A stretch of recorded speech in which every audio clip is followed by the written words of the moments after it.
Last में हम ये सीखे थे, I am a teacher, I am not a teacher, am I teacher, am I not a teacher. और ये प्रैक्टिस मैंने आपको करने के लिए कहा था। ये सारे जो शब्द हैं उसको लेके प्रैक्टिस कर सकते थे। जब आप बोलेंगे आई am a boy, I am a girl, I am a doctor, I am a reporter, I am a pilot, तो कोई दिक्कत नहीं आएगी। लेकिन जब यहाँ आएंगे, I am an artist, it is an owl, it is an apple, okay, he is an engineer, तो वहाँ पे ये आगे ए फॉर एप्पल की जगह पे यहाँ पे एन बोलते हैं। तो इंग्लिश में थोड़ा ध्यान रखना पड़ता है कि ए कब बोलेंगे और एन कब बोलेंगे। जब कोई भी शब्द हम इंग्लिश में बोलते हैं और उसकी बिगिनिंग की जो साउंड है, शुरुआत की ध्वनि जो है, पहला जो आवाज निकलता है, स्वर निकलता है, आवाज निकलती है, अगर वो ये स्वर है अ आ ई उ ए ऐ ओ औ अम, तो उसके आगे अ नहीं बोल पाएंगे। क्यों?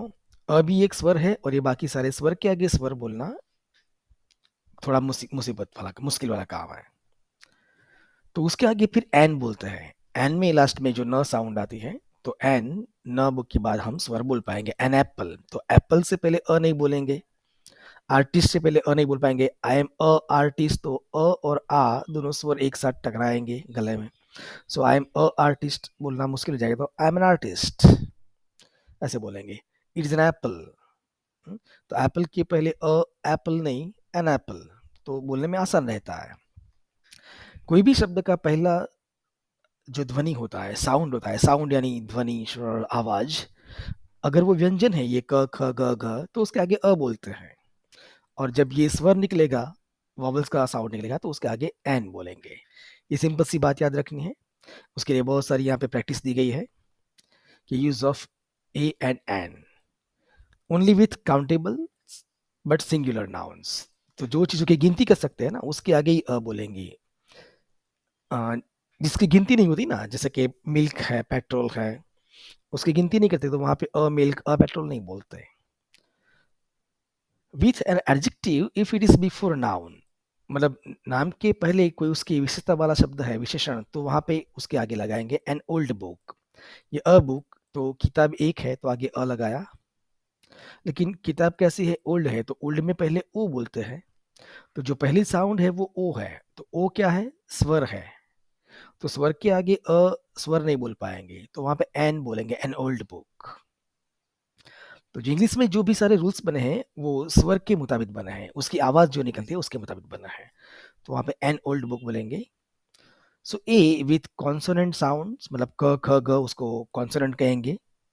सारे जो व्यंजन है उसको उसके साउंड के पहले अ बोलते हैं। और वॉवल साउंड्स यानी अ आ ई उसके आगे हम एन बोलते हैं। तो यहाँ पे सारे शब्द दिए गए हैं। कभी कोई स्पेलिंग में पहला लेटर देखेंगे आप E I O U, जो 5 वॉवल्स है, लेकिन उसकी साउंड वहां पे बोलेंगे तो अ यूरोपियन, तो यहाँ पे वाई की साउंड आती है, इसलिए वहां पे अ बोलेंगे। 1 रुपी कॉइन, लिखा तो ओ है लेकिन बोलते हैं व, 1 रुपी कॉइन।